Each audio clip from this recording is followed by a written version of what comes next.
मुंबईच्या भांडूपमध्ये पैशांनी भरलेली गाडी पकडण्यात आली आणि नाकाबंदी दरम्यान पोलिसांनी ही गाडी पकडलेली आहे। पोलिसांना ही पैशांची भरलेली गाडी पकडण्यामध्ये यश आलंय। आतापर्यंत 2.5 कोटी रुपयांची मोजणी पोलिसांकडून पूर्ण झालंय आणि सोनापूर सिग्नल जवळ वरारी पथकानं ही महत्त्वाची कारवाई केली आहे। अधिकची माहिती घेऊयात आमचे प्रतिनिधी विक्रांत शिंदे आपल्या सोबत। विक्रांत, तुम्ही मगाशी जशी माहिती दिलीत तशी QR कोड एका ठिकाणाहून दुसऱ्या ठिकाणाकडे त्या ज्या व्यक्तींकडे लागतात त्या ठिकाणी नाहीयेत, तर ते का नाहीयेत त्याची माहिती मिळू शकलेली आहे का? किती रुपयांची आतापर्यंत मोजणी झाली आहे? अपडेट खरं तर जी ताजी माहिती समोर आली त्यानुसार पोलीस अधिकाऱ्यांकडून जी माहिती आपल्याला मिळालेली आहे त्या माहितीनुसार 2,25,00,000 रुपये इतकी रक्कम जी आहे, इतकी जी रोकड आहे ती या गाडीमध्ये होती।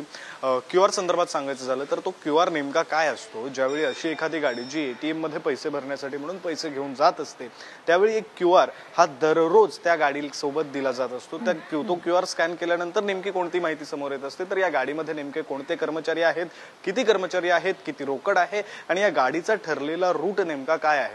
आता हा QR का देण्यात आला नव्हता या संदर्भातली चौकशी सुरू आहे। बरं, ही गाडी पकडली त्यानंतर काही वेळात तो QR मागवून घेण्यात आला, मात्र तो स्कॅन केला जाऊ शकत नव्हता। त्यामुळे पोलिसांचा संशय आणखी बळावला आणि मग पोलिसांनी ही गाडी ताब्यात घेतली। रोकड जी आहे ती एकूण मोजण्यात आली।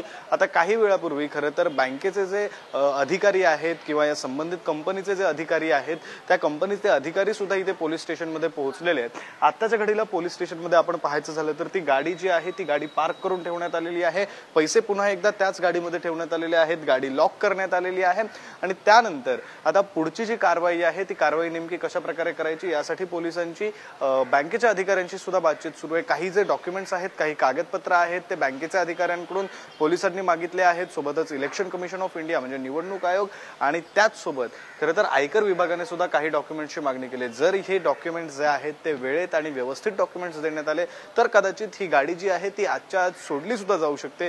मात्र आत्ताच्या घडीला ही गाडी सोडली जाणार की आणखी काही कारवाई केली जाणार हे आत्ताच्या घडीला तरी सांगणं कठीण आहे। पोलीस नेमका काय निर्णय घेत आहेत, निवडणूक आयोग काय निर्णय घेत आहे आणि आयकर विभाग काय निर्णय घेत आहे, काय चौकशी अंती समोर येत आहे हे सगळं पाहणं महत्त्वाचं असेल। नक्कीच विक्रांत, धन्यवाद दिलेल्या संपूर्ण माहिती।